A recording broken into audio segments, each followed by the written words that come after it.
Deddy Sitorus, ya, salah satu elit politiknya Partai Demokrasi Indonesia Perjuangan, mengklaim bahwa Pak Prabowo dan kabinetnya ya adalah kabinet yang sifatnya mencuci piring, ya, kabinetnya Pak Jokowi.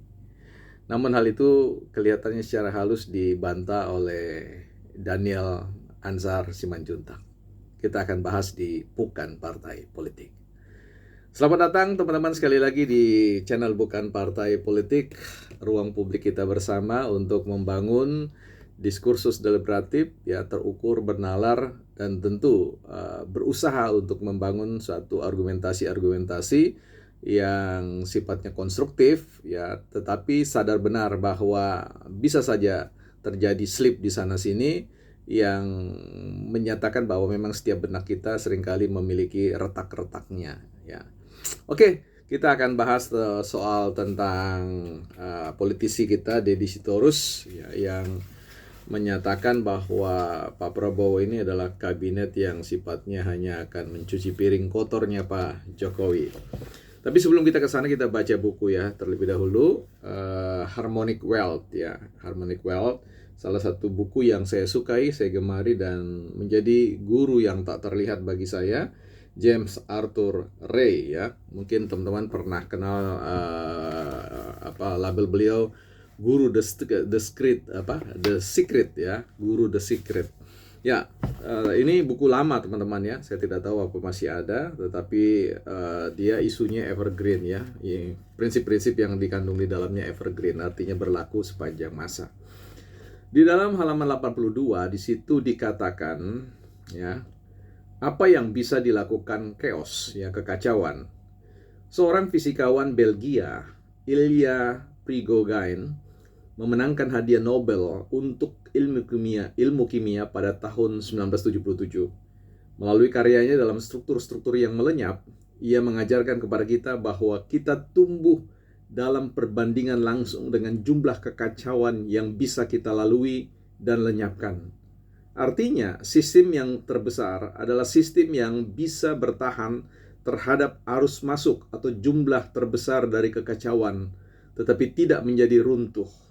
Ini menjelaskan mengapa kita tidak perlu takut pada kekacauan. Malah sebenarnya kita harus merangkul kekacauan dan bahkan bersyukur untuknya. Ya, saya serius, katanya. Karena semakin banyak kekacauan yang kita alami, semakin membuktikan bahwa kita sedang tumbuh ya. Nah, ini menarik ya. Setiap sistem manusia atau lainnya yang hidup dan tumbuh adalah dinamis. Kekakuan dan keteramalan adalah kematian. Ya, saya kira itu sebuah cerita yang menarik dari seorang fisikawan Belgia ya, yang meraih hadiah Nobel. Bicara tentang piring kotor ya, oleh Deddy Sitorus ya, mengatakan bahwa kabinet Prabowo ini ya merupakan kabinet yang cuci piring dari piring kotornya Pak Jokowi. Ya, saya kira tidak ada sebuah pemerintahan yang tidak menyisakan sign quote piring kotor. Artinya suatu bagian dari ya sisa-sisa ya dalam sebuah periodisasi sebuah kepemimpinan, dan dengan berbagai macam kebijakan yang dibuat tentu tidak akan pernah bisa dituntaskan seterusnya, karena prinsip dari sebuah pembangunan sebuah negara itu adalah sustainable atau disebut dengan keberlanjutan ya, dan keberlanjutan tentu akan menyisakan banyak PR di sana sini ya, sehingga itu harusnya direspon secara positif saja.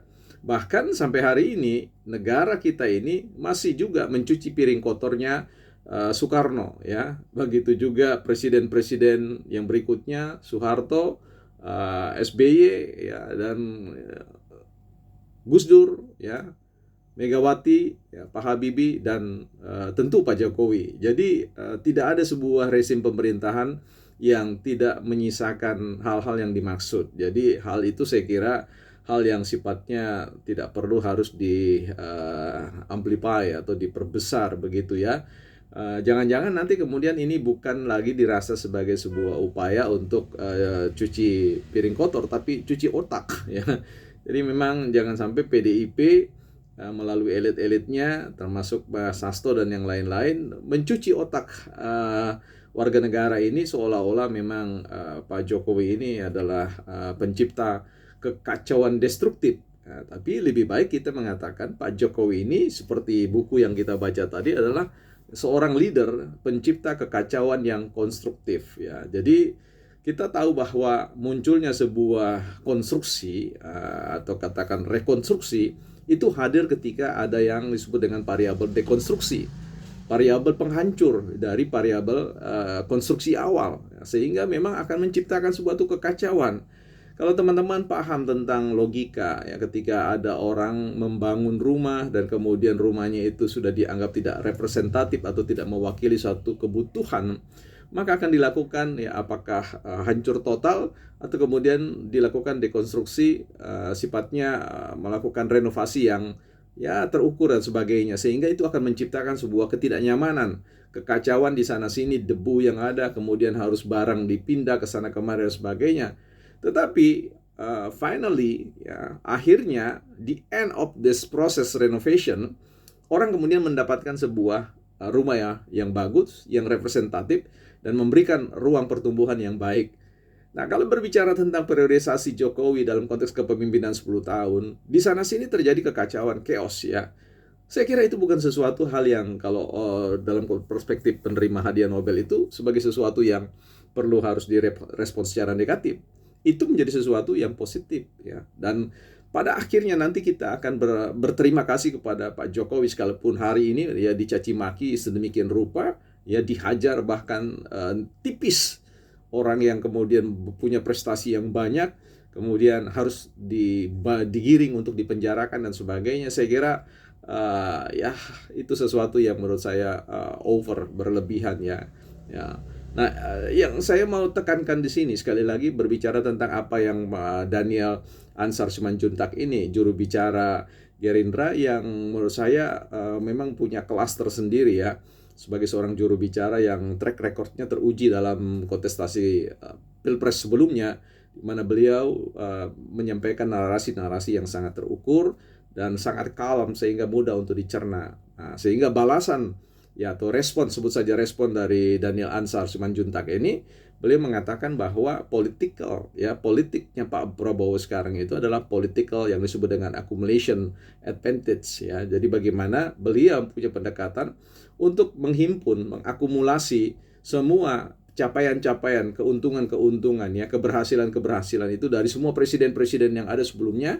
Sebut saja paling tidak yang masih hidup sampai sekarang ini, maka didekatilah Pak SBY, didekatilah Bu Mega ya, dan juga tentu Pak Jokowi yang sudah memberikan landasan peta jalan ya, roadmap terkait dengan keberlanjutan, karena memang sudah dikatakan bahwa rezim Prabowo itu adalah rezim keberlanjutan, bukan rezim nol ya, tapi keberlanjutan. Nah, keberlanjutan itu memang akan mengestafet dari semua hal-hal yang mungkin masih memerlukan sebuah PR yang disebut oleh Deddy Sitorus sebagai suatu cuci piring ya, seperti itu ya.